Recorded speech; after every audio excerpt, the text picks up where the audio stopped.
नमस्कार दोस्तों।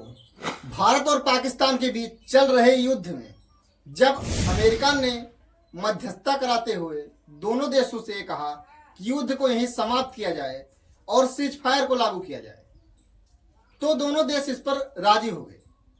हालांकि भारत ने इस सीज फायर को क्यों माना, यह अभी भी सबके समझ से परे है।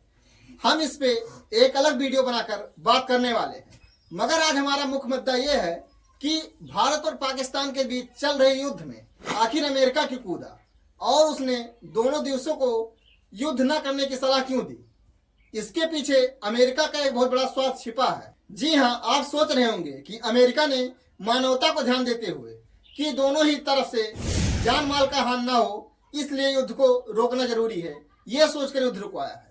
तो आप गलत हैं, क्योंकि अगर अमेरिका को जान माल के नुकसान का डर होता तो जापान में दो बार परमाणु युद्ध से हमला न करता। सच्चाई तो यह है कि अमेरिका ने अभी तक कभी भी ये नहीं सोचा कि मैं जो करने जा रहा हूं उससे किसी देश के जान माल पे नुकसान होगा या नहीं होगा, बल्कि अमेरिका का तो मुख्य टारगेट हमेशा से ही रहा है कि हथियार बेचा जाए और उसे किस तरीके से बेचा जाए, ये अमेरिका हमेशा ताक में लगा रहता है।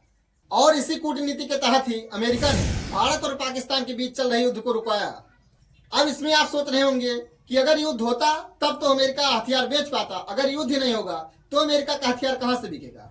तो इसके पीछे बहुत बड़ी वजह यह है कि अगर ये युद्ध लगातार चलता तो ज्यादा से ज्यादा 2 से 3 दिन ही पाकिस्तानी सेना भारतीय सेना के सामने टिक पाती और उसके बाद पाकिस्तान पूरी तरीके से तहस नहस हो जाता, जिस कारण फिर भविष्य में पाकिस्तान भारत से युद्ध करना तो दूर, भारत को आंख दिखाने के लायक भी नहीं बचता।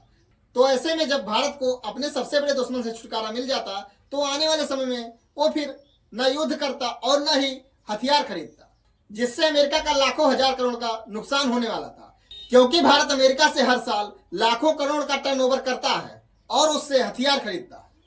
तो जब पाकिस्तान पूरी तरीके से तबाह हो जाता तो फिर भारत को चिंता ही नहीं रहती कि पाकिस्तान उस पर हमला कर सकता है, इसके लिए उसे हथियार खरीदना पड़ेगा, तो हथियार भी न खरीदता। साथ ही साथ यही हाल पाकिस्तान का भी है। अगर पाकिस्तान इस युद्ध में पूरी तरीके से तबाह हो जाता तो फिर वो आगे युद्ध का सोचता भी ना, तो भला वो फिर हथियार क्यों खरीदता। क्योंकि पाकिस्तान भी चीन और तुर्की के साथ साथ अमेरिका से भी अच्छे खासे तादाद में अपने हथियार खरीदता है। तो भारत और पाकिस्तान के बीच चल रहे युद्ध में अमेरिका के हस्तक्षेप करने का मुख्य कारण मानवता नहीं बल्कि उसके हथियार न बिक्री का कारण था। अगर अमेरिका मानवता के लिए इन दोनों देशों के बीच सीज फायर का ऐलान करता तो भला रूस और यूक्रेन के बीच चल रहे युद्ध में ऐसा क्यों नहीं किया। वो यूक्रेन को इतना हथियार और विस्फोटक क्यों सप्लाई कर रहा है, उसे तो वहां भी कहना चाहिए कि इससे बहुत जान माल का नुकसान हो रहा है, ऐसा करिए कि आप और रूस समझौता कर लीजिए और युद्ध का अंत करिए। मगर नहीं, क्योंकि अमेरिका को पता है कि रूस तो उससे हथियार खरीदेगा नहीं, क्योंकि उसके पास हथियारों का जखीरा बहुत ज्यादा है। तो ऐसे में अगर ये युद्ध बंद हो गया तो यूक्रेन भी हथियार नहीं लेगा और वहां भी फिर से अमेरिका का धंधा बंद होता नजर आता है।